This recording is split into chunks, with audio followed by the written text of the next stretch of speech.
सभी सनातनियों को जय श्री राधे।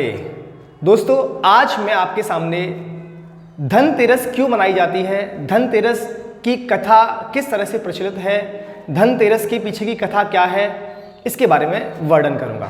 तो चलिए जानते हैं कि धनतेरस क्यों मनाई जाती है, इसके क्या कारण हैं और इसको धनतेरस क्यों कहते हैं। तो चलिए जानते हैं।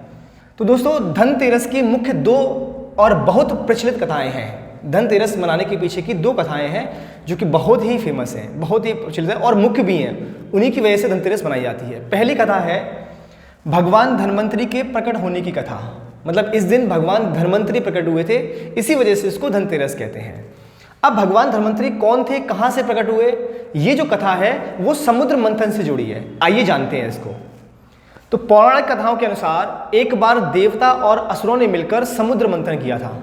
जैसा कि आपको सबको पता है कि जब सतयुग चल रहा था तो सतयुग में देवताओं और असुरों ने मिलकर समुद्र का मंथन किया था और उस समुद्र से बहुत सारे दिव्य रत्न हमें प्राप्त हुए थे, जिसमें से विष भी प्राप्त हुआ था जो कि भगवान शिव ने पिया, आप सब लोग जानते हैं। तो उसी एक बार जब देवता और असुरों ने मिलकर समुद्र मंथन किया था ताकि अमृत प्राप्त किया जा सके।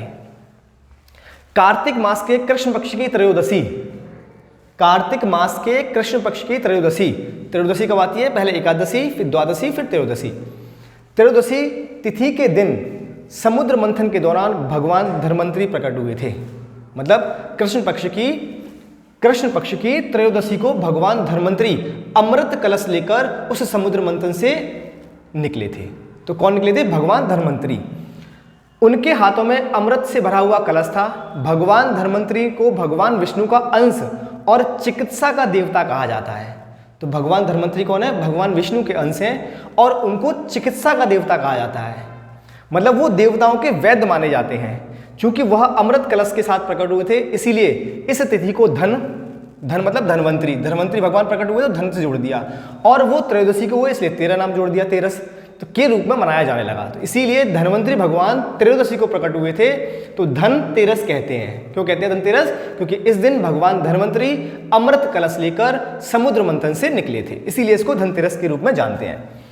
इस दिन उनकी पूजा करने से अच्छे स्वास्थ्य और रोगों से मुक्ति मिलती है। रोगों से क्यों मुक्ति मिलती है, क्योंकि भगवान धन्वंतरि देवताओं के वैद्य हैं।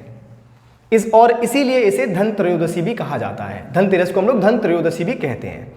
अब जो दूसरी कथा प्रसिद्ध है वो है यमराज और राजा हिम के पुत्र की कथा। चलिए इसे भी जानते हैं।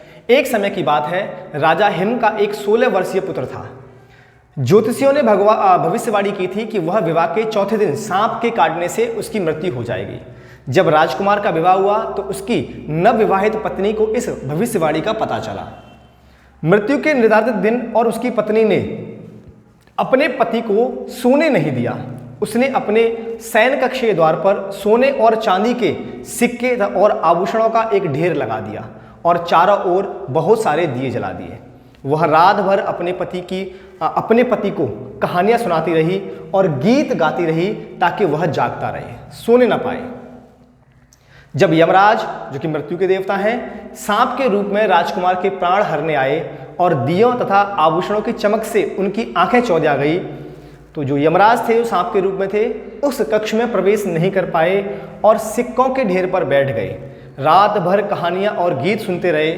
सुबह होने पर यमराज बिना प्राण लिए ही चुपचाप वापस चले गए।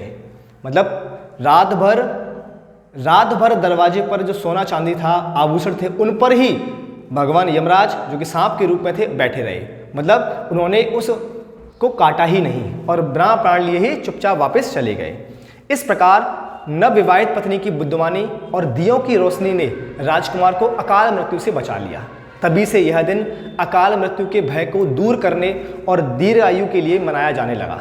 इसीलिए धनतेरस की शाम को यमराज के लिए भी एक दीपक, जिसे हम यमदीप कहते हैं, घर के बाहर जलाया जाता है।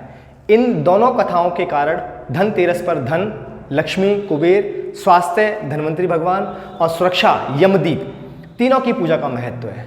तो यहाँ पर हम किस किस की पूजा करते हैं इस दिन धनतेरस पर, किस किस की, धन की पूजा क्यों की जाती है, लक्ष्मी जी, कुबेर जी के साथ में, और स्वास्थ्य की भगवान धन्वंतरि और सुरक्षा की यमदीप जलाए जाते हैं। तो इन तीनों की पूजा का महत्व है।